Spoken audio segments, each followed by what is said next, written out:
Sous le parrainage de M. Roger Barrault, ministre de l'Environnement, de l'Eau et de l'Assainissement, et le coparrainage de M. Serge Poda, ministre de l'Industrie, du Commerce et de l'Artisanat, Ouagadougou accueille la 4e édition de AFOODPAC, Salon de l'emballage agroalimentaire en Afrique, du 16 au 19 octobre 2025 à la salle des conférences de Ouagadougou. Thème: financement et investissement dans l'industrie de l'emballage agroalimentaire dans l'AES.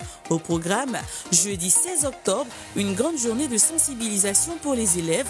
Vendredi 17 octobre, cérémonie d'ouverture et panel inspirant. Samedi 18 octobre, un gala prestigieux. Et le dimanche 19 octobre, un maracana pour clôturer en beauté. AFOODPAC 2025, c'est aussi 2 grands concours, le concours de pitch et le concours du meilleur emballage, mais également des stands dédiés aux entreprises, aux producteurs, aux transformateurs, aux commerçants, aux étudiants et aux établissements financiers. La participation est gratuite, mais l'inscription en ligne est obligatoire. Venez vivre AFOODPAC 2025 et ensemble, emballons l'avenir de l'Afrique. Infoline, plus 226 04 24 80 80. AFOODPAC 2025, ensemble, emballons l'avenir de l'Afrique.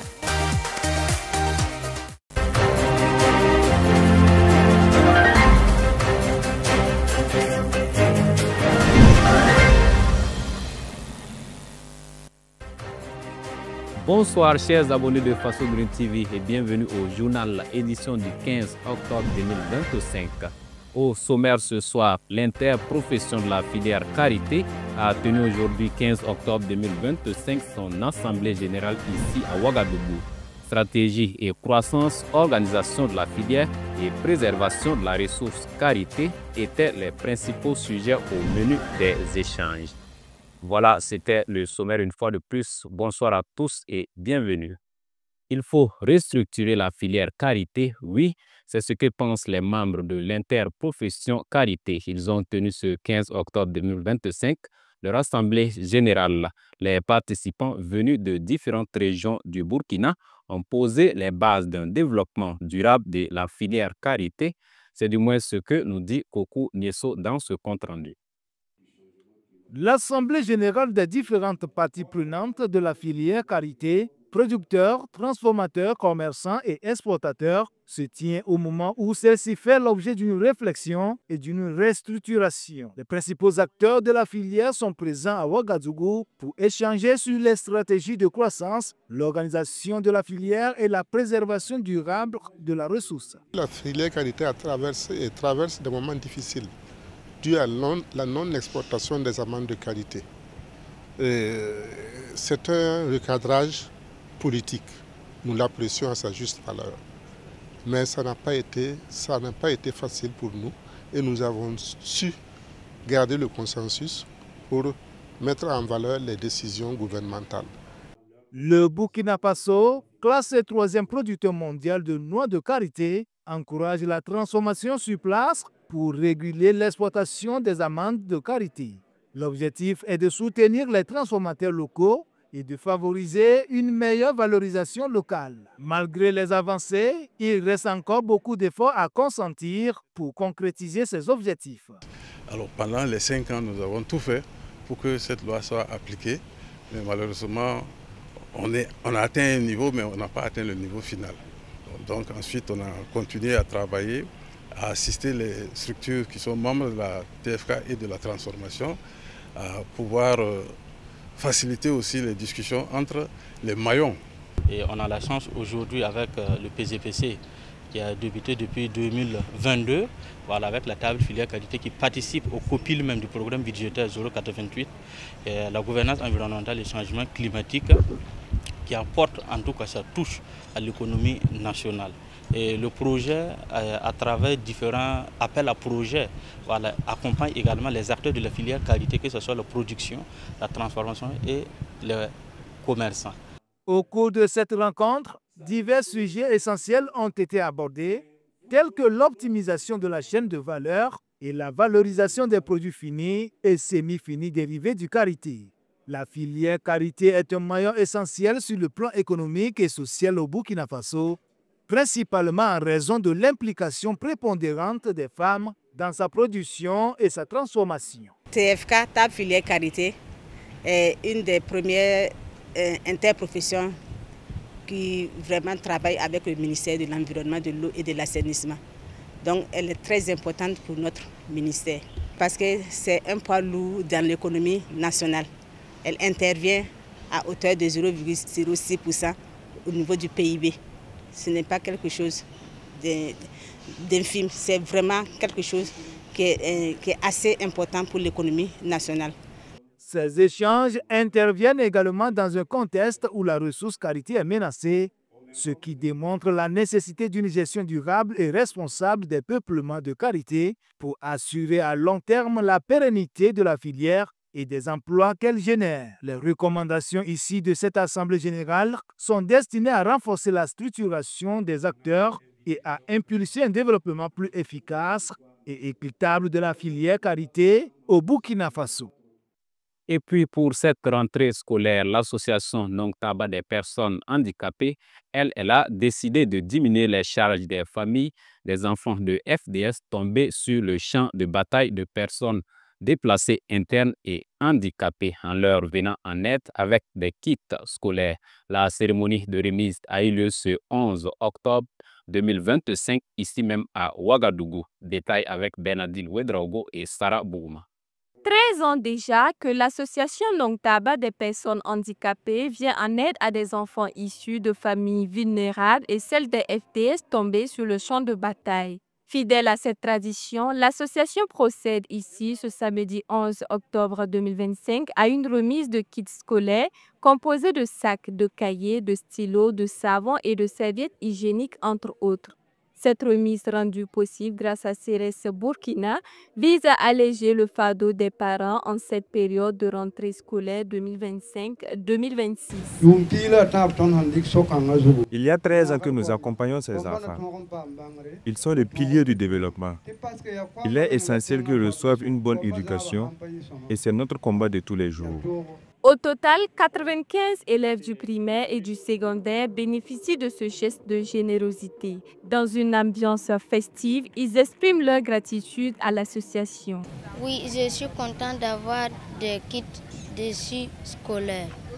Je remercie ceux qui m'ont donné des kits. Je vais travailler à l'école. Selon le secrétaire général Oumarou Nana, le bilan de ces 13 années d'action est plutôt satisfaisant. Il salue la détermination des membres et l'engagement des partenaires qui ne ménagent aucun effort pour accompagner les plus démunis. Nous avons au moins 67 enfants que nous avons pu accompagner qui sont dans la vie active. D'autres sont devenus des fonctionnaires, d'autres sont dans le privé. Ils arrivent à gagner par exemple leur pain. Et également, il y a beaucoup qui poursuivent leur cursus scolaire. D'autres sont, par exemple, ils ont eu le BPC, il y a plus de 800 qui ont eu le BPC. D'autres ont abandonné 7, ils sont dans le privé, mais ils se débrouillent pas mal. Et il y a au moins 85 qui sont à l'université. Donc, le bilan est largement satisfaisant pour nous. Les personnes vivant avec un handicap ont saisi l'occasion pour lancer un cri de cœur aux autorités compétentes et aux personnes de bonne volonté. Elles sollicitent un accompagnement afin de permettre à leurs enfants d'étudier dans de bonnes conditions et d'espérer un avenir meilleur. Remise de matériel dans le cadre de la campagne de vaccination contre les maladies animales prioritaires et les zoonoses, saisie de chanvre indien par le bureau des douanes de Koloko et visite du ministre en charge de l'environnement dans la région du Goro. Voici les éléments qui alimentent le tour d'horizon de ce 15 octobre 2025, commenté par Sarah Bouma. En juillet 2024, la Direction générale des ressources en eau et des directions régionales chargées de l'eau ont reçu du matériel de pointe d'une valeur de 1 364 233 360 francs CFA afin de renforcer le système national d'information sur l'eau. Le 13 octobre 2025, le ministre Roger Barrot s'est rendu sur le terrain pour constater ce qui est fait de façon concrète avec ce matériel et apprécier la qualité des informations collectées. mesurés en présence de la première autorité à l'occasion d'une séance de jaugeage d'une brigade de veille composée de techniciens hydrologues de la direction régionale et de la direction générale des ressources en eau. Plus de 152 litres d'eau passent par seconde sous le pont du fleuve Bougouriba, situé entre Diebougou et Djikologo dans la région du Djoro.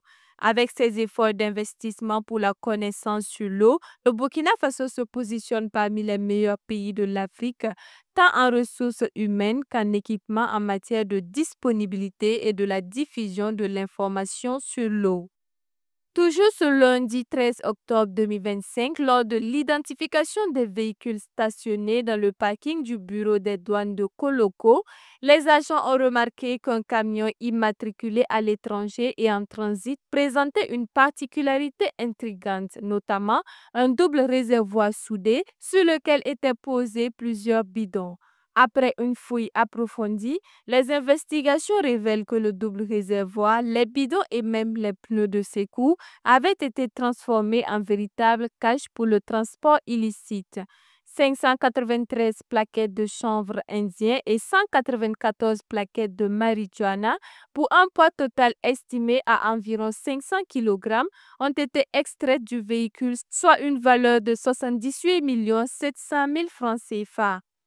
Et puis, dans le cadre de la campagne nationale 2025-2026 de vaccination contre les maladies animales prioritaires et les zoonoses, le vétérinaire capitaine Aboubakar Nakro, directeur général des services vétérinaires, a reçu un important lot de matériel de la part du Comité international de la Croix-Rouge ce lundi 13 octobre 2025 à Ouagadougou. D'une valeur estimée à 194 971 050 francs CFA, cet important dispositif composé de matériel d'intervention et de la chaîne de froid vise à améliorer les capacités opérationnelles des agents engagés sur le terrain. Des remerciements ont été formulés à l'endroit du comité pour leur appui constant aux services vétérinaires dans la prévention et la lutte contre les maladies animales prioritaires. Voilà, c'est la fin de cette édition. Merci à vous, chers abonnés, de l'avoir suivi. Restez toujours fidèles à Faso Green TV pour ne rien manquer de l'actualité environnementale. Au revoir.